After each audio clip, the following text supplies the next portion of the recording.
you ready for this? 'Cause I'm a Voices of Victory Podcast Show. Voices of Victory. Voices of Victory. Voices of Victory. Voices of Victory Podcast Show. It's now time for the Voices of Victory Podcast Show. Ladies and gentlemen, it's Mario Delia. Welcome to Voices of Victory podcast with Mario De Leone. Today we're going to have some fun. Okay, we're going to have a good time. We're going to dive into another juicy topic, and it's called Where You Can Shine. So it's about where you can shine in life. And that's important. We're going to talk about what shining is, right? It's not a movie. I get it. But it's where you can shine in life. I want to bring out some very uncomfortable truths today.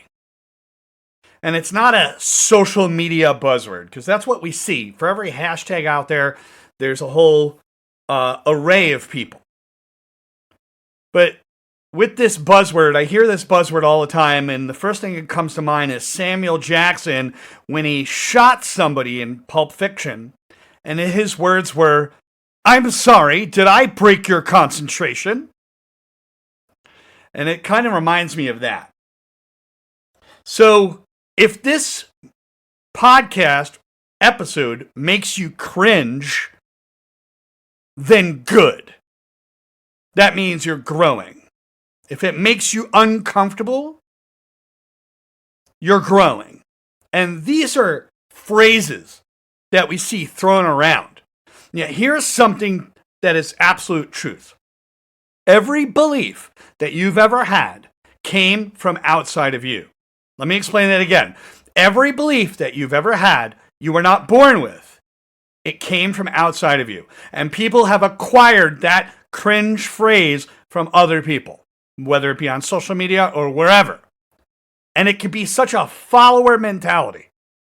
As a matter of fact, I want to say it again, every belief that you have, you were not born with. It was either conditioned or it came from outside of you. So what that means in a case like this, with this phrase, is that you've adopted it. And perhaps maybe even following or listening to the ideas of other people.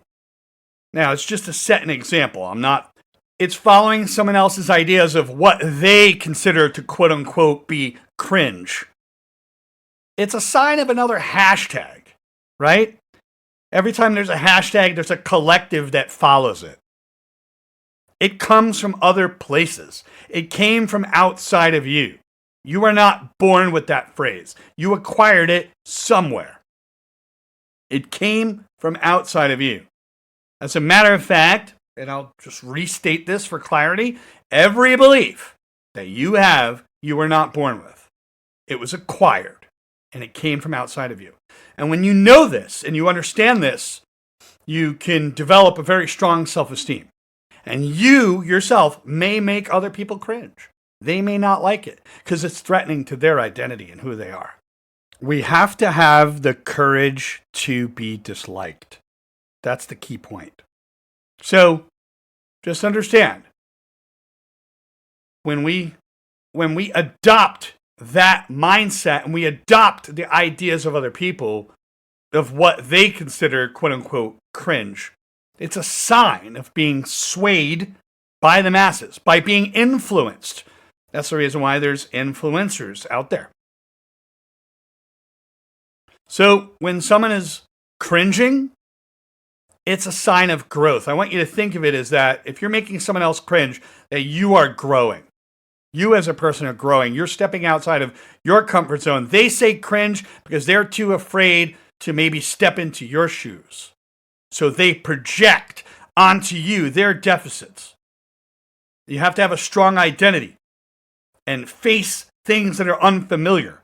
They may not be able to face unfamiliar or challenging things because they use that word and they use it to describe their personal discomfort.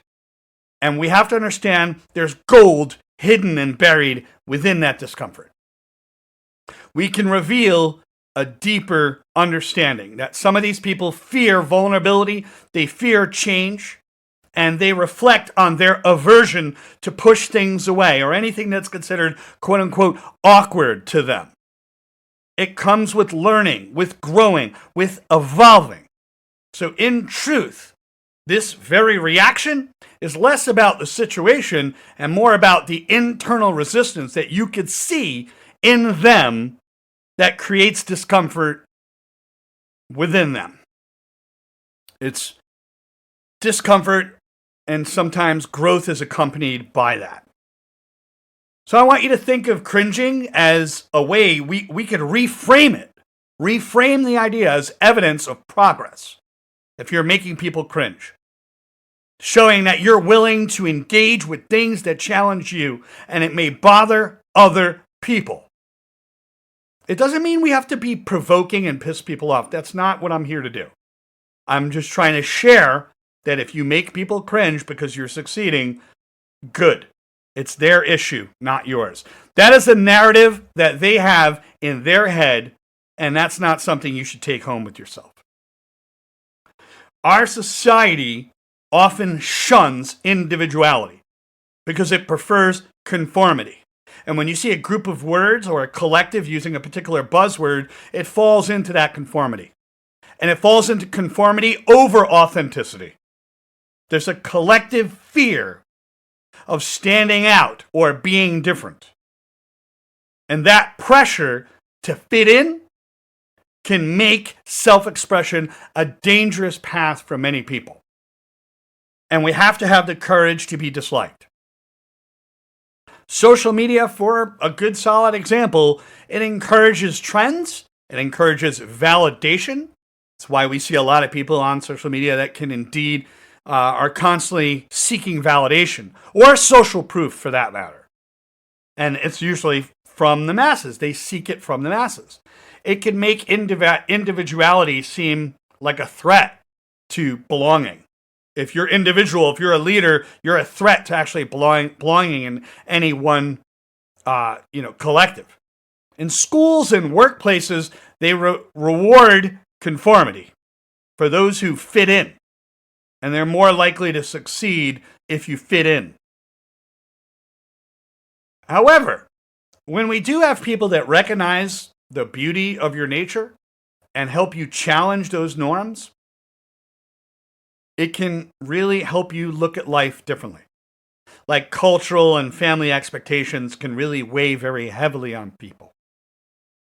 It can be coming from, you may come from an environment where stepping out of that mold is just completely discouraged. Not accepted by the mother, not accepted by the father, actively rejected by the uncles, whatever the case may be.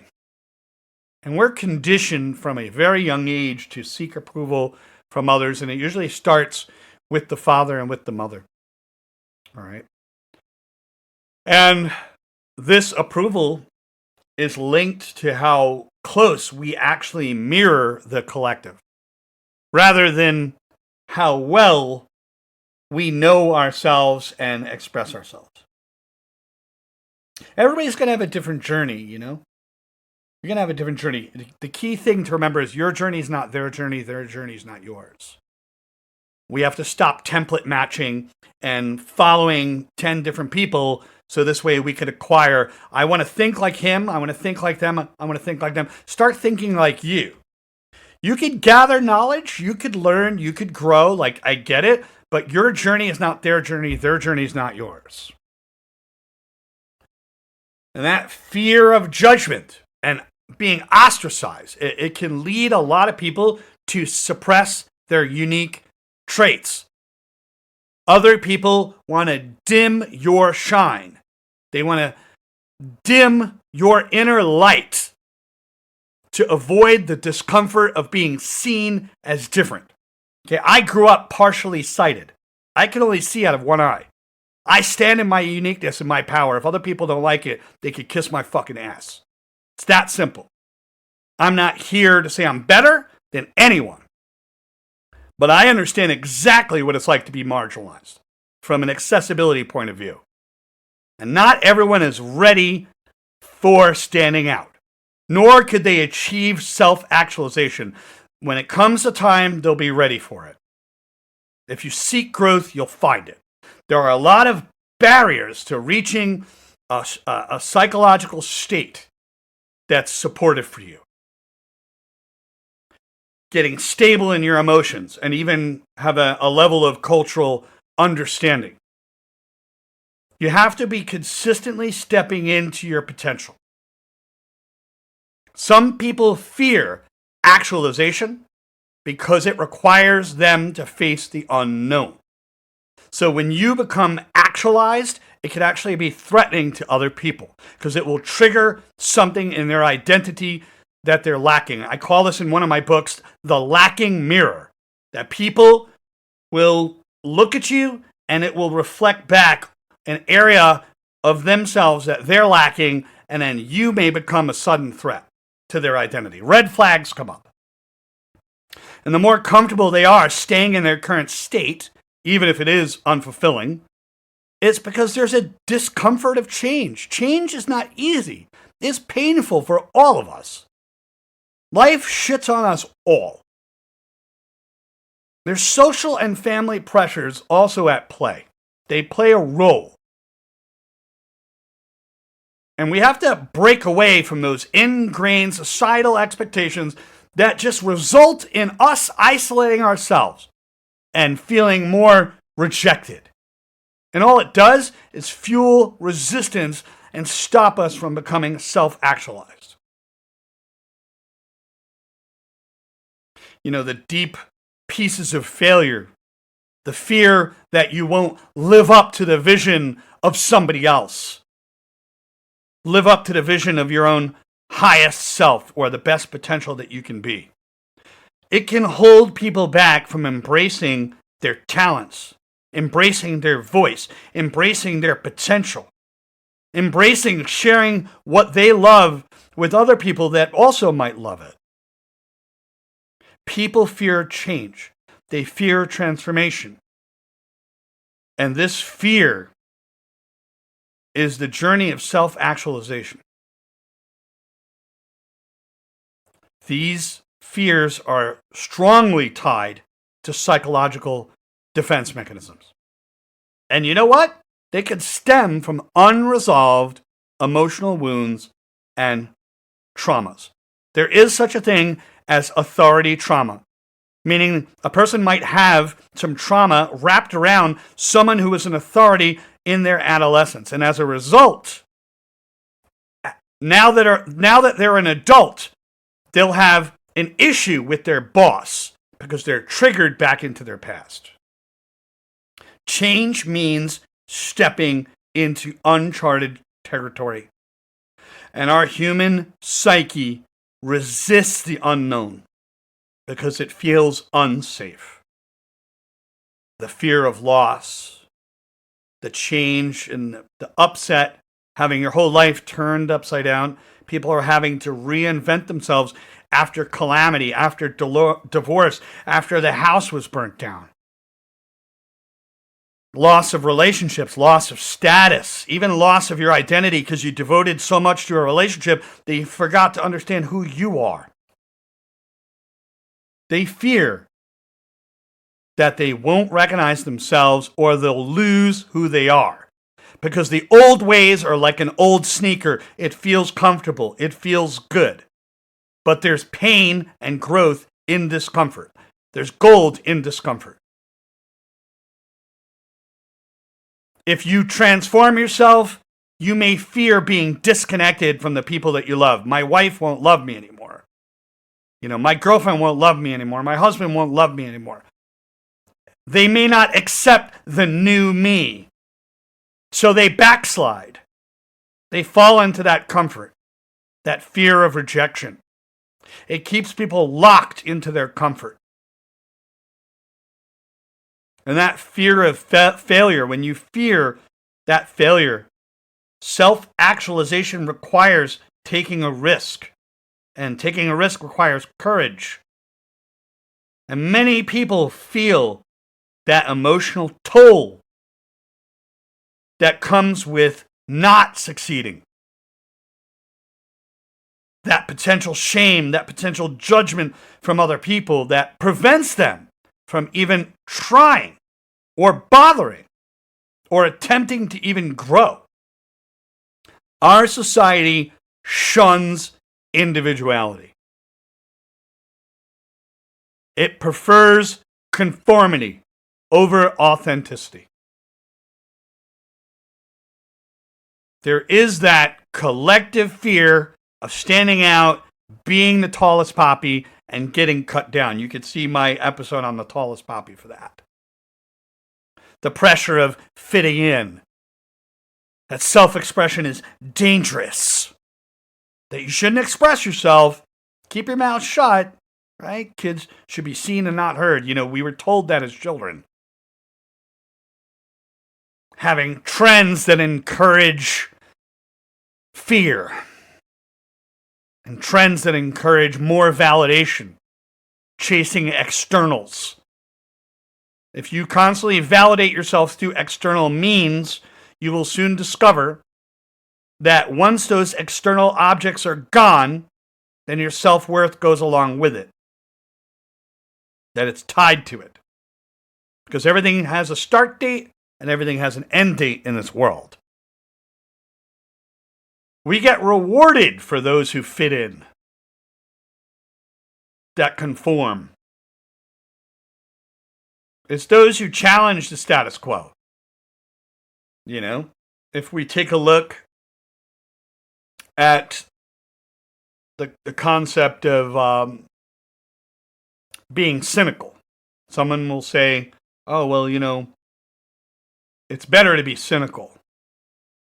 Actually, the people that are hopeful understand that hope is a practice. Self-discipline is a practice.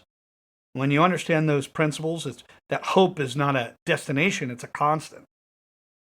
When you have that in mind, you'll find out that the optimists are a rare breed, and they can be the contrarian.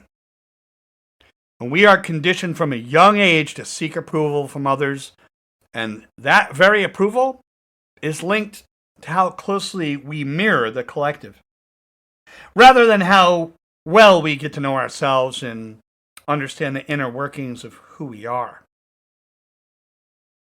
and the fear and judgment that can go along with it. So, people are going to stay in their state. It's easier to stay put. It's easier to stay where you are. I've been depressed. It sucks. I've been anxious. It also sucks. But they're not a constant state. Meaning you can work hard to combat them. Like depression is a fight. Anxiety is a fight. You have to be able to fight these things. What I'm basically trying to say is your human nature is a constant. You're always in a state of flux, always in a state of growth. And when you identify with that, you understand that you're always growing, shaping, and changing. You are a verb.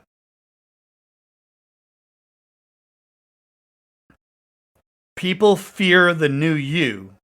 You may change in some way, and you may fear that because you might lose your very connection with other people. So, that's all for today. I want you to know that you cannot shine when you're sitting on someone else's sun. And you should never stop yourself from growing. Even if you have to move the needle in small ways each day to help yourself grow, then that's what you should be doing. What stops our growth more than anything is our head is either in the future or in the past. It's not present. So make sure you subscribe, share this with somebody who needs it. Just remember, love, strength, and boundaries. Guard your peace. Protect your mind. Protect your heart. And I will see you on the next episode. And one last thing. I'm not heaping scorn on people that use the word cringe. But I am sharing that it is a sign of the way they're thinking.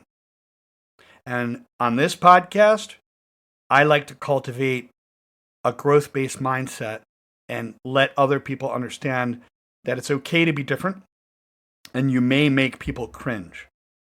So make sure you share this podcast with other people. Take care and have a great day.